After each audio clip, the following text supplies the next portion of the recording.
সবাই যখন অসুস্থ ছিল তখন শুধু এই বাচ্চাটা অ্যাক্টিভ ছিল পুরো, কিন্তু তবু আমি একে ছাড়িনি।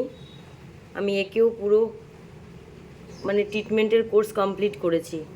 তো ডাক্তার যেদিন থেকে বলল যে ও সুস্থ আছে, ওকে আর স্যালাইন দিতে হবে না, ওকে এখন খাওয়ার মেডিসিন চলবে, সেই দিন পরে মানে সেই দিন রাত থেকে দেখতে পাচ্ছি ওর বমিটিং হচ্ছে। এই দেখো বমিটিং হয়ে মুখটা কেমন হয়ে গেছে, আর রক্তের মতো আজকে লাল পটি করছে। আবার ওর স্যালাইন চলছে, দেখো কত কষ্ট পাচ্ছে। হ্যাঁ, সুস্থ ছিল, খাবার জন্য কি করতো ছটপট, একটু দিতে দেরি হলে কি ছটপট করতো, আমায় দিতে সময় দিত না।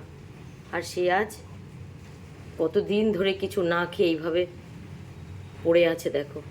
ওই দুবেলা করে স্যালাইনই হচ্ছে, হসপিটালে একবেলা স্যালাইন, আর রাত্রেবেলা একবেলা বাড়িতে আসছে স্যালাইন দিতে, আর 5টা করে ইঞ্জেকশান চলছে।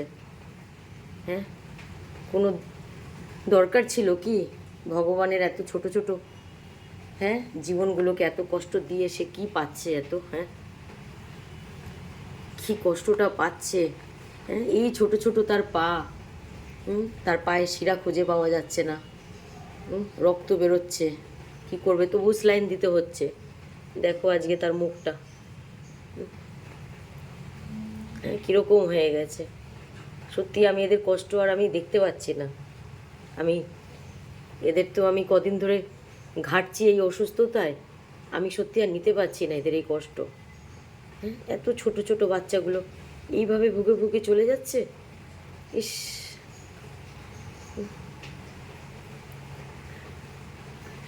এই 2 দিন আগেই সবাই যখন অসুস্থ, কি অ্যাক্টিভ, কি খেলছিল, খাওয়ার জন্য কি কান্নাকাটি করতো, মানে একটু দিতে দেরি হলে আসছে, দেখো কিভাবে পড়ে রয়েছে।